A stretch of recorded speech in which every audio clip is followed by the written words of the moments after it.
বাঙালি খানায় সবাইকে স্বাগত জানাই। আপনারা তো অনেকভাবে ওলের ডালনা রান্না করে খেয়েছেন।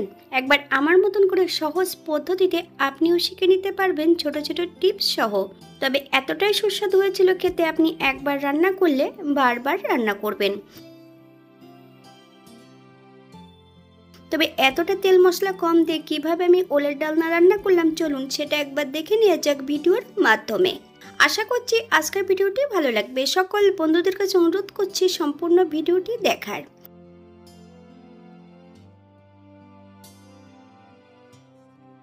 এখানে আমি আগের থেকে বেশ কিছুটা ওল নিয়ে নিয়েছি। ওলের খোসাটা পরিষ্কার করে ছোট ছোট টুকরো করে কেটে নিতে হবে। তবে আপনারা আপনাদের পছন্দ মতন ওলটা কেটে নিতে পারেন। একবার স্ক্রিনের দিকে ফলো করবেন। ওলটা কিন্তু এমন সাদা হতে হবে, তাহলে কিন্তু ওলে কিন্তু কখনোই গাল কুটকুট করবে না।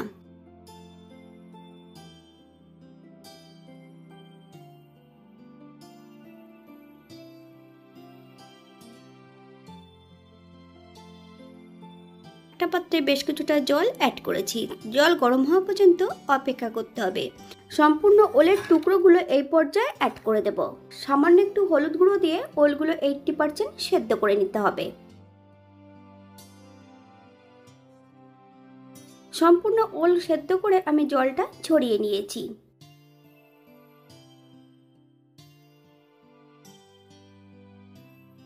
একটা কড়াইতে বেশ কিছুটা সরষের তেল অ্যাড করেছি। তেল গরম হওয়া পর্যন্ত অপেক্ষা করতে হবে।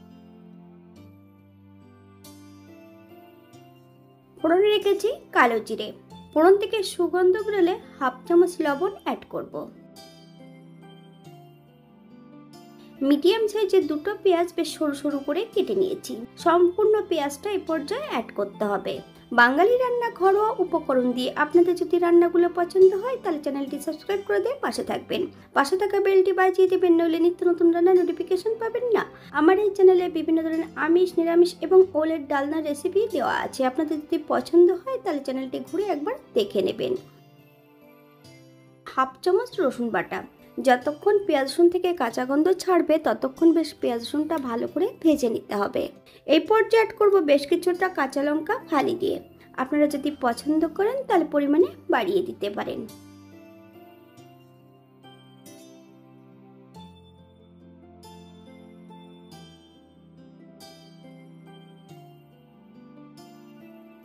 এক চামচ আদা, জিরে, ধনে বাটা অ্যাড করেছি।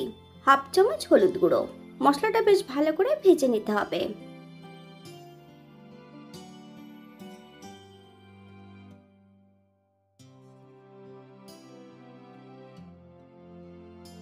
এই পর্যায়ে অ্যাড করব সম্পূর্ণ ওলের টুকরোগুলো।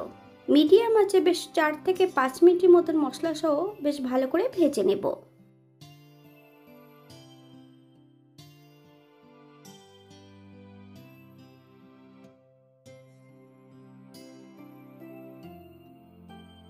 এই পর্যায়ে অ্যাড করব 1 কাপ জল। আপনাদের যতটা গ্রেভির প্রয়োজন আপনারা ততটা জল অ্যাড করতে পারেন।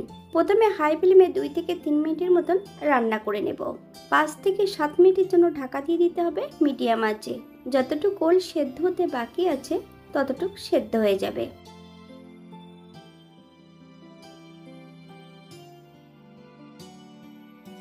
সাত মিনিট পর এই পর্যায়ে একবার চেক করে নিতে হবে যে ওলের টুকরোগুলো সেদ্ধ হয়েছে কিনা।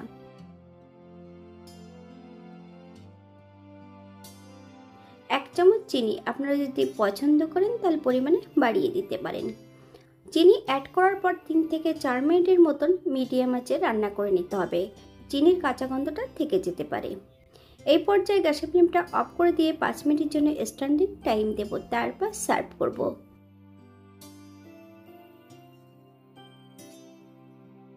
এখানে যে আমি উপকরণগুলো অ্যাড করেছি আপনারা এর থেকে কম বেশি করে নিতে পারেন, অথবা আপনারা আপনাদের পছন্দ মতন উপকরণগুলো অ্যাড করতে পারেন। চিংড়ি মাছ অথবা ইলিশ মাছের মাথা দিয়েও কিন্তু এটা রান্না করলে খুবই সুস্বাদু হয়। আজকে আমি এখানে প্লেন রান্না করেছি, খেতে কিন্তু খুবই সুস্বাদু হয়েছিল।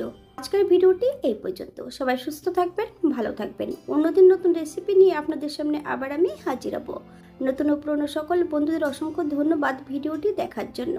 হাতে যদি সময় থাকে তাহলে একটা লাইক, কমেন্ট, শেয়ার করবেন।